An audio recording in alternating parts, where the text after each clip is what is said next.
That morning, Darius Mitchell did not go to the beach looking for love. He went there to escape the pressure, the threat of unemployment, and the loneliness that had stretched on for years since his marriage collapsed. A 34-year-old black single dad, he felt every bit of that weight sitting on his chest. But fate placed before him the one person he least wanted to see right now, Avery Collins, the ice-cold CEO who happened to be his direct boss. No power suit, no authority, just two stripped-down humans standing before the ocean. And when Avery let one small sentence slip from her lips, Darius felt his heart surrender. Could a single sentence really change everything? Darius had left the house before his daughter woke up. Maya was staying with his sister for the weekend, which meant he had 2 days to figure out how to explain that Daddy might not have a job next month. The meeting was scheduled for Monday. Performance review, they called it. Everyone knew what that meant. He drove to the beach because it was the only place that felt far enough from everything. The office, the apartment that still smelled like his ex-wife's perfume, even though she had been gone for over a year, the stack of bills on the kitchen counter, the custody papers his lawyer kept telling him to sign, and the framed photo of a smiling black father and daughter on the wall that reminded him what he was fighting for. He parked near the empty lot and walked toward the water, his dark brown hands shoved deep into his jacket pockets. The sand was cold under his shoes. It was early, barely past 7, and the beach was deserted except for a few joggers in the distance. Darius found a spot near the rocks and sat down. The waves rolled in with a rhythm that felt almost cruel in its consistency. Everything else in his life had fallen apart, but the ocean just kept going. He had not always been this version of himself. There was a time when he believed hard work would be enough. That showing up every day, doing his job well, being a decent man, would protect him from failure. But his marriage had ended anyway.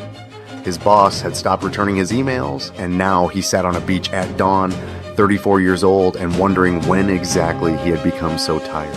The sound of footsteps on sand pulled him from his thoughts. Darius glanced up and saw a woman walking along the shoreline, barefoot, her shoes dangling from one hand. She wore dark jeans rolled up to her calves and a simple gray sweater. Her hair was loose, catching the wind. Something about the way she moved made him look twice. Then his stomach dropped. It was Avery Collins, his CEO, his boss, the woman who had built a reputation for being untouchable, unshakable, and completely ruthless when it came to business. The woman who had barely looked at him during the last board meeting, even though he had been the one who put together the entire presentation. Darius froze.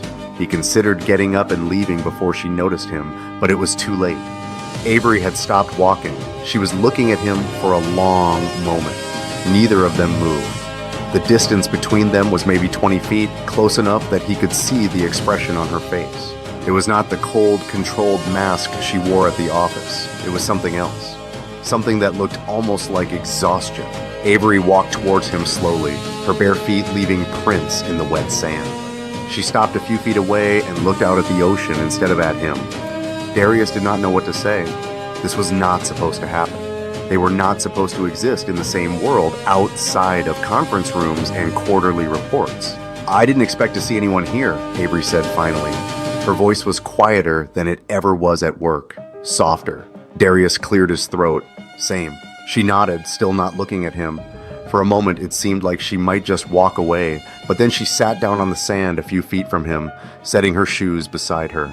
The gesture felt strange, almost vulnerable. Avery Collins did not sit on cold beach sand. She sat in leather chairs behind massive desks and made decisions that affected hundreds of people. But here, she was just a woman in a gray sweater, staring at the water like it might have answers she could not find anywhere else. "I come here sometimes," Avery said, "when I need to think." Darius did not respond right away. He was trying to process the fact that his boss, the woman who controlled his professional fate, was sitting next to him on a public beach at 7 o'clock in the morning. It felt surreal, wrong even, like he had stepped into some alternate version of reality where roles and hierarchies did not matter. And as a black man who had spent his whole career calculating how he moved in corporate spaces, the sight of his CEO barefoot in the sand beside him made the world tilt just a little. "I didn't know you lived near here," Darius said, because he had to say something. I don't. I drove an hour to get here. Avery turned her head slightly, glancing at him for the first time. I needed to be somewhere nobody would recognize me. The irony of that statement hung in the air between them. Darius almost laughed, but the sound caught in his throat. Guess that didn't work out. Avery's mouth twitched, almost like a smile. Almost. No, I guess it didn't. They sat in silence for a while. The waves kept coming.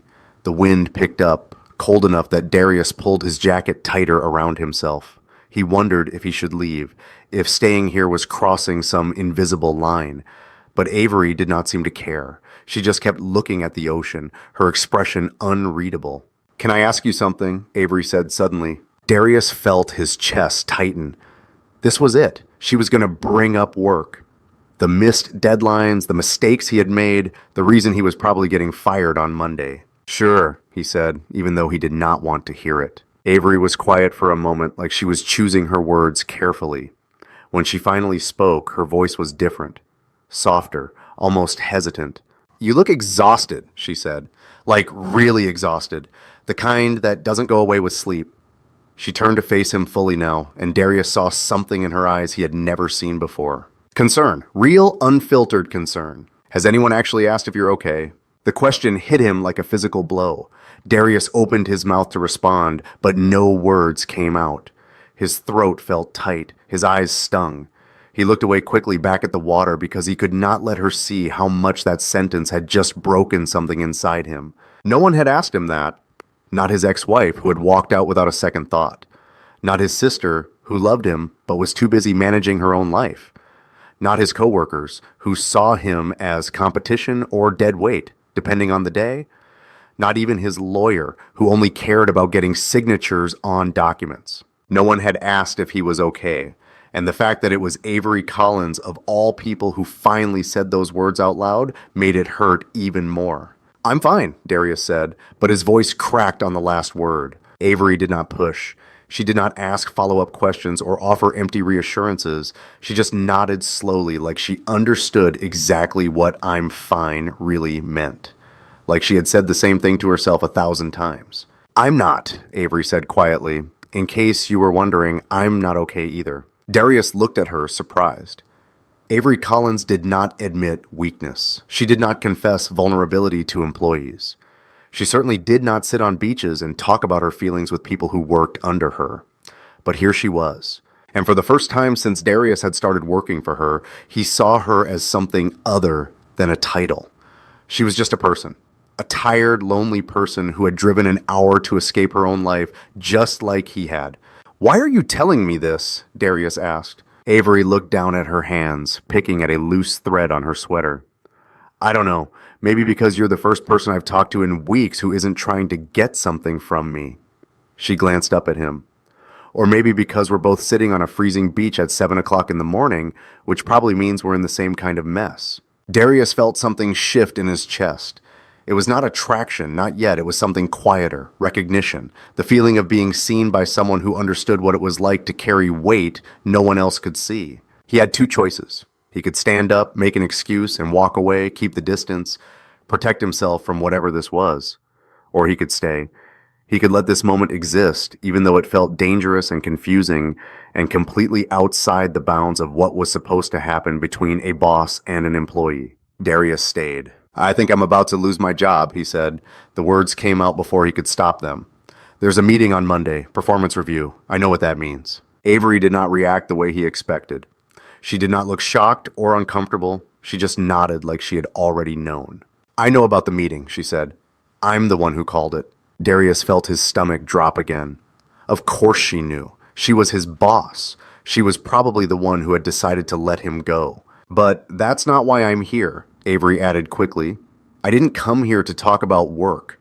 I came here because I needed to remember what it feels like to be a person instead of a position. She looked at him directly now, and her eyes were steady. And for what it's worth, Darius, you're not losing your job. Not if I have anything to say about it. Darius stared at her, not sure if he had heard that right. What? You're good at what you do, Avery said simply. Better than most people in that office. The meeting on Monday is about restructuring, not firing. I need someone I can trust on the new team. Someone who actually gives a damn about the work. She tilted her head slightly. "That's you if you want it." Darius did not know what to say. Relief and confusion and something else he could not name all crashed together in his chest. He had come to this beach expecting nothing, and now Avery Collins was sitting next to him, telling him his job was safe, telling him she trusted him, telling him she saw him as more than just another name on a spreadsheet. And that sentence, the one she had asked so casually a few minutes ago, still echoed in his head. "Has anyone actually asked if you're okay?" For the first time in years, Darius felt like someone had. Monday came faster than Darius wanted. He spent the weekend with Maya, taking her to the park and pretending everything was fine. She was 6 years old and still believed her father had all the answers. Darius did not have the heart to tell her he barely had any. When he dropped Maya back at his sister's place Sunday night, Sarah gave him a long look. She knew something was wrong, but she did not ask. Darius was grateful for that. He did not know how to explain what had happened at the beach, or why he had spent the last 2 days thinking about a conversation that should have stayed buried. The office felt different on Monday morning. Darius walked through the glass doors at 8:30, coffee in hand, and headed straight to his desk. The meeting was scheduled for 10 o'clock. He had an hour and a half to prepare himself for whatever was coming, even though Avery had told him his job was safe. He wanted to believe her, but trust did not come easy anymore, especially for a black man who had learned the hard way that promises in corporate life could be pulled out from under him without warning. At 9:45, his phone buzzed, a calendar notification. The meeting had been moved up to 9:50. Darius grabbed his notebook and headed to the conference room on the 5th floor, his stomach tight. Avery was already there when he arrived. She sat at the head of the table, her posture straight, her expression unreadable. She wore a black blazer and her hair was pulled back in a way that made her look untouchable again. The woman from the beach, the one who had admitted she was not okay, was gone. This was Avery Collins, CEO, cold, professional, in control. Darius sat down across from her. There were 2 other people in the room, both from HR. They smiled at him politely, but Darius could feel the weight of the situation pressing down on his chest. Avery started the meeting without preamble. She talked about the company's restructuring plan, about shifting priorities and new team dynamics. She mentioned budget cuts and efficiency improvements, and then she said his name. "Darius Mitchell will be moving into a senior project lead role," Avery said, her tone even. "Effective immediately. He'll be managing the new client acquisition strategy and reporting directly to me." Darius blinked. Senior project lead, reporting directly to her. This was not just keeping his job. This was a promotion. One of the HR reps slid a folder across the table. Darius opened it and saw the offer letter, the new salary, the updated benefits package. The number at the top was 30% higher than what he was making now. "Contingent on your acceptance," Avery added, looking at him directly for the first time since he had entered the room. "You have until the end of day Wednesday to decide." Darius nodded, not trusting himself to speak. The meeting wrapped up quickly after that. The HR reps shook his hand and congratulated him. Avery gathered her papers and left without another word. Darius sat alone in the conference room for a few minutes, staring at the folder in his hands.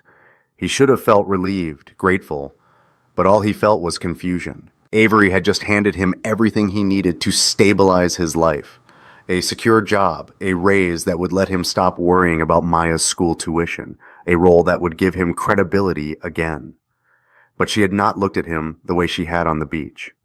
She had not asked if he was okay.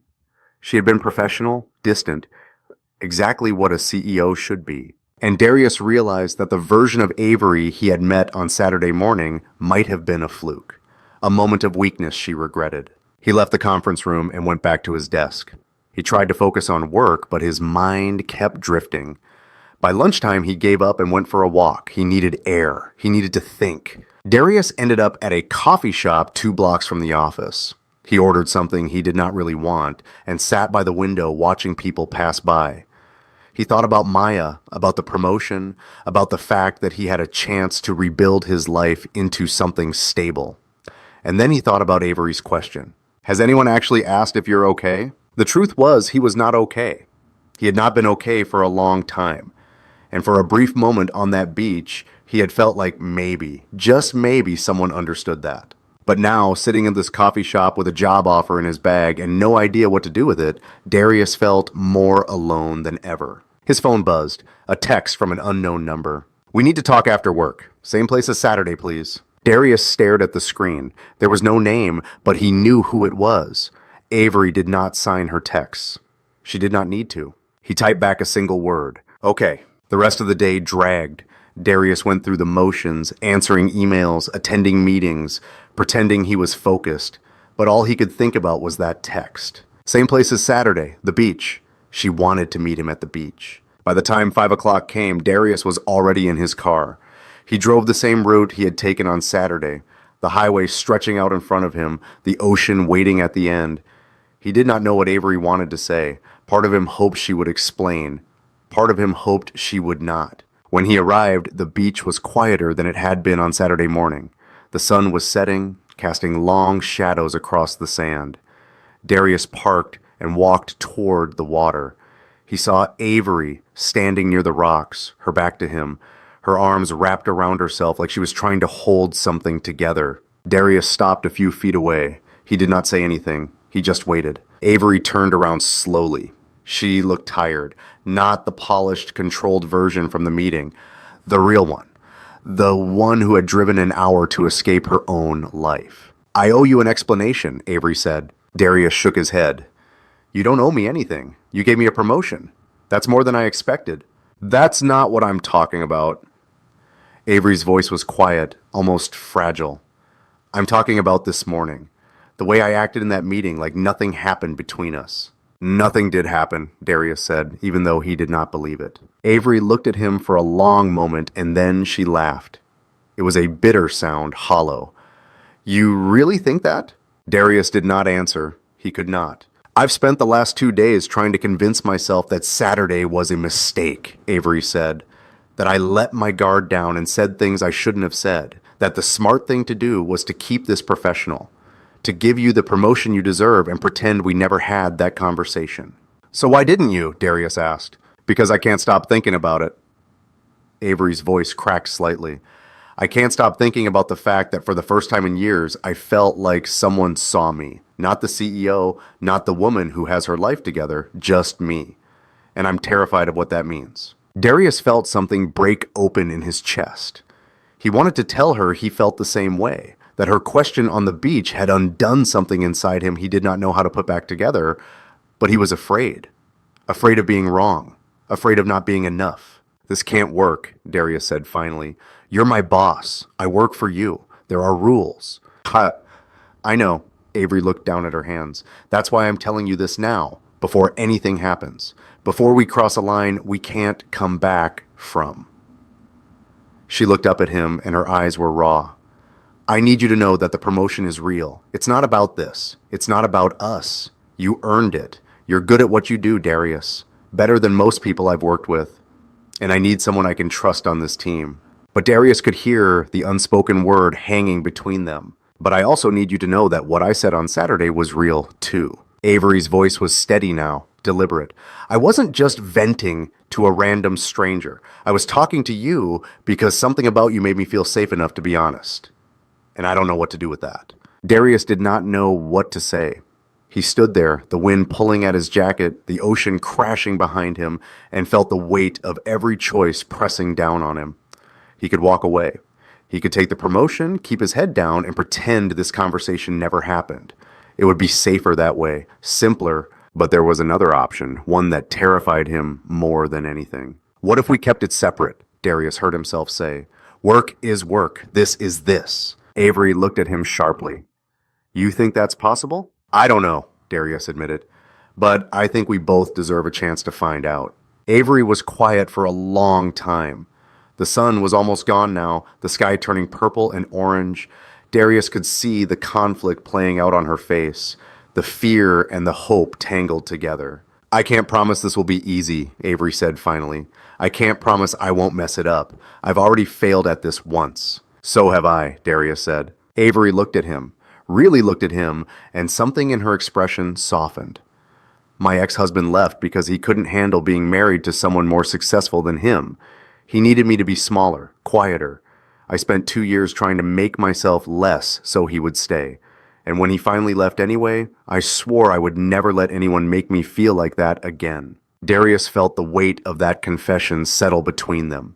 He understood what she was really saying. She was afraid of losing herself again, afraid of letting someone in, only to be told she was too much. "I'm not him," Darius said quietly. "I know," Avery said, "but I'm still afraid." Darius took a step closer. "I'm afraid too. I've been a single dad for over a year, trying to keep my life together and failing most of the time. My ex-wife walked out because I wasn't enough for her, and I've spent every day since then convinced she was right, that I'm not enough, that I'll never be enough." He stopped, his throat tight. This was the truth he'd been carrying around for months, the weight he could not put down, and now he was handing it to Avery, the one person who could use it against him if she wanted. "So if we do this," Darius continued, "if we try, I need you to know that I'm terrified I'm going to let you down, that one day you're going to wake up and realize I'm not worth the risk." Avery shook her head slowly. "You don't get it, do you?" "Get what?" "You're already worth the risk." Avery's voice was firm now, certain. "You were worth it the moment you stayed on that beach instead of running away. The moment you told me the truth, instead of pretending everything was fine." Darius felt something shift. The fear was still there, sharp and real. But so was something else. Hope, fragile and uncertain. "But we keep work separate," Avery said, her tone turning businesslike, like she was negotiating a contract. "What happens at the office stays at the office. No special treatment, no crossing lines. If anyone asks, you got the promotion because you earned it, which you did." "Agreed," Darius said. "And if this doesn't work," Avery added, her voice quieter now, "if we try and it falls apart, we walk away. Clean. No drama, no resentment." "Agreed." Avery nodded like she was sealing a deal. But then her expression softened again, and she looked at him the way she had on Saturday, like she was seeing him, really seeing him. A black single dad standing on the sand, trying to believe he could be more than just someone's backup plan. "I don't know how to do this," Avery said. "I haven't done this in a long time." "Neither have I," Darius admitted. They stood there in the fading light, two people who had spent so long protecting themselves that they had forgotten what it felt like to let someone in. The space between them felt smaller now, charged with possibility. "One step at a time," Darius said. "One step at a time," Avery echoed. And for the first time in a long time, Darius let himself believe that maybe, just maybe, he was allowed to have this. 3 weeks passed. Darius settled into his new role, managing projects that actually mattered, working late hours that felt purposeful instead of desperate. The raise meant he could finally breathe. He paid off 2 months of overdue bills and put the rest into Maya's college fund. His sister noticed the change but did not ask questions. Darius was grateful for that too. At the office, he and Avery maintained the boundaries they had agreed on. She treated him the way she treated every other senior lead: professional, direct, fair. They had meetings twice a week to discuss strategy, and Darius presented his work with the same focus he gave everything else. No one suspected anything. There was nothing to suspect. But outside the office, things were different. They met at the beach most weekends, always early in the morning when the world was still asleep. They talked about things that had nothing to do with work. Avery told him about the pressure of running a company at 32, about the board members who questioned every decision she made because she was young and female. Darius told her about Maya, about the guilt he felt every time he dropped her off at his sister's place, about the fear that he was failing her the same way he had failed at his marriage. Sometimes Darius would reach for Avery's hand as they walked along the shoreline, and Avery would let him. But they kept these moments small, careful, testing the boundaries of what they were building together. They just existed in those stolen hours. Two people trying to figure out if what they felt was real or just the result of being lonely at the same time. But the distance was starting to hurt. Darius felt it every time they said goodbye, every time Avery walked back to her car and drove an hour home alone. He felt it in the meetings when she looked at him across the conference table and he had to pretend she was just his boss. He felt it when he went home to his apartment, the evening light catching on the photo of his deep brown hand holding Maya as a baby, and realized he was not any less lonely than he had been before. Avoidance was not protecting him. It was just making everything worse. Darius knew something had to change when Maya asked him a question he did not know how to answer. It was a Sunday afternoon and they were sitting on the couch watching cartoons. Maya's tight curls were pressed against his chest as she leaned into him. She turned to him suddenly, her small face serious. "Daddy, are you sad?" she asked. Darius looked at his daughter, startled. "What makes you think that?" Maya shrugged. "You look sad like when Mommy left, but different." Darius felt his chest tighten. He had been so careful. He thought he had been hiding it well enough that Maya would not notice, but kids saw everything. They felt everything. "I'm okay, sweetheart," Darius said, pulling her close. "I'm just figuring some things out." "Is it about the lady?" Maya asked. Darius froze. "What lady?" "The one you talk to on the phone sometimes when you think I'm asleep." Maya looked up at him with her wide brown eyes. "Is she nice?" Darius did not know what to say. He had not realized Maya had heard his late-night conversations with Avery, the quiet phone calls that stretched past midnight when neither of them could sleep. He had thought he was being careful. "She's very nice," Darius said finally, "but it's complicated." "Why?" Maya asked in the way only a 6-year-old could. Simple, direct, impossible to dodge. "Because sometimes grown-ups make things more complicated than they need to be," Darius admitted. Maya thought about that for a moment, then leaned her head against his shoulder. "I think you should stop being sad, Daddy. You're allowed to be happy." The words hit Darius harder than anything Avery had said. "You're allowed to be happy." Such a simple statement. But Darius had not believed it in so long. He had convinced himself that happiness was something other people deserved, not him. Not a guy who'd already failed once, as a husband, as a provider, as a black man trying to prove he could hold everything together and watching it still fall apart. But Maya believed he deserved it, and maybe that was enough to start. That night after Maya was asleep, Darius called Avery. She answered on the second ring. "I can't do this anymore," Darius said. There was a long silence on the other end. When Avery spoke, her voice was careful. "Can't do what?" "This," Darius swallowed. "The distance, the pretending." He leaned back against the couch, staring at the ceiling. "I thought keeping things separate would make it easier, but it's not. It's just making me more alone." Avery did not respond right away. Darius could hear her breathing on the other end of the line, could imagine her sitting in her apartment trying to decide what to say. "I know," Avery said finally. "I feel it too." "So what do we do?" Darius asked. I don't know," Avery admitted. "I've been trying to convince myself that keeping my distance is the smart thing to do. That if I just stay in control, I can protect myself from getting hurt again. But the truth is, I'm already hurt. I'm already in too deep." Darius closed his eyes. "Me too." "I need to tell you something," Avery said, her voice quiet but steady. "That question I asked you on the beach about whether anyone had asked if you were okay. That wasn't just me making conversation. That was me seeing something in you that I recognized in myself. That was me reaching out, because I needed to know I wasn't the only one who felt that way." "I know," Darius said. No, you don't," Avery continued. "You think it was an impulse, a moment of weakness, but it wasn't. I meant every word, and I've spent the last 3 weeks trying to convince myself that I didn't, because it would be easier that way. But I can't lie to myself anymore." Darius felt something break open inside him.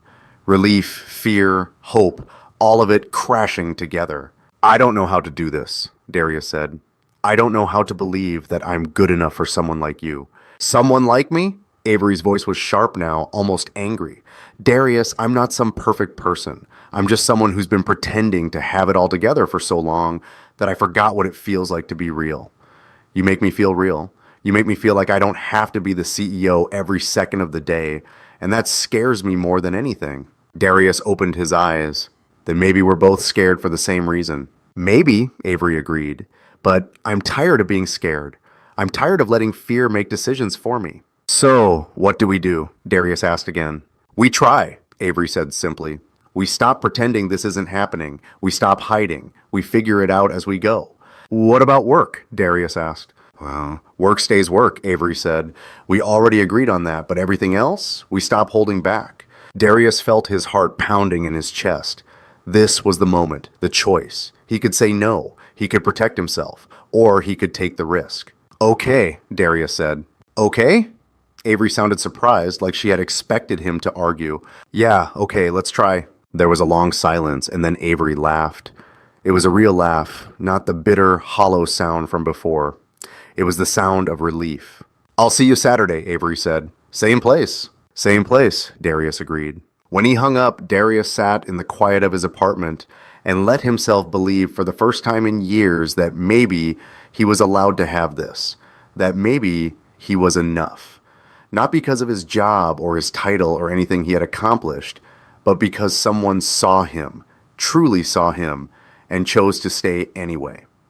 Saturday came. Darius woke up early before his alarm went off. He had not slept much, his mind running through every possible outcome, but for once the anxiety felt different. It was not the paralyzing fear he had carried for months. It was anticipation, the nervous energy of standing at the edge of something new. He made coffee, checked on Maya, who was still asleep at his sister's place for the weekend, and drove to the beach. The sun was just beginning to rise when he arrived, painting the sky in shades of pink and gold. Darius parked in the same spot he had that first morning and walked toward the water. Avery was already there. She stood near the rocks, barefoot again, her shoes dangling from her hand. But this time, when she saw him approaching, she smiled. It was a small smile, tentative, but it was real. Darius stopped beside her, looking out at the ocean. The waves rolled in with the same steady rhythm they always had. But everything else felt different now. "I wasn't sure you'd come," Avery said quietly. I almost didn't," Darius admitted.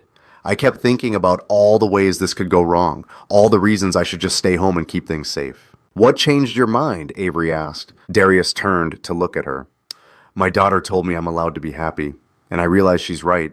I've spent so long convincing myself I don't deserve it that I forgot what it feels like to even try." Avery nodded slowly, like she understood exactly what he meant. "My therapist told me something similar last week. She said I've been using control as a shield for so long that I've forgotten how to just let myself feel things. How to trust that I won't fall apart if I'm not in charge of everything." "Are you scared?" Darius asked. "Terrified," Avery said, "but I'm here anyway." Darius reached out and took her hand the same way he had 3 weeks ago. This time, Avery's fingers tightened around his, holding on. "So, what now?" Darius asked. Avery looked at him, and her expression softened in a way he had never seen before. Not the CEO, not the woman who had to have all the answers. Just Avery, vulnerable and honest and real. "Now, we take it one day at a time," Avery said. "We don't rush. We don't pretend to have it all figured out. We just show up for each other and we see where it goes." "I can do that," Darius said. They stood there together, watching the sun rise over the water. Darius thought about the man he had been 3 weeks ago, sitting on the same beach, convinced his life was falling apart. He thought about the fear and the loneliness and the certainty that he would never be enough. As a man, as a black father trying to raise his daughter right, as someone who had already watched one life crumble. And then he thought about Avery's question. "Has anyone actually asked if you're okay?" That one sentence had changed everything.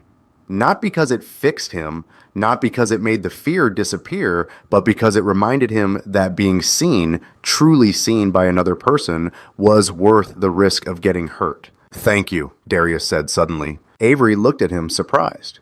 "For what?" "For asking if I was okay," Darius said. "No one had asked me that in a long time, and I didn't realize how much I needed to hear it until you said it." Avery's eyes softened, and she squeezed his hand tighter. "You asked me too. You just didn't use words." Darius understood what she meant. Sometimes the most important questions were the ones asked through presence, through showing up, through choosing to stay when it would have been easier to walk away. They turned and walked along the shoreline together, their footprints side by side in the wet sand. The morning stretched out before them, full of possibility.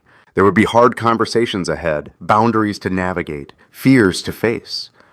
There would be moments when the balance between CEO and employee, between a black single dad and the woman who held his career in her hands, would feel impossibly delicate. But for now, in this moment, they were just two people who had been brave enough to let themselves be seen. And that was enough.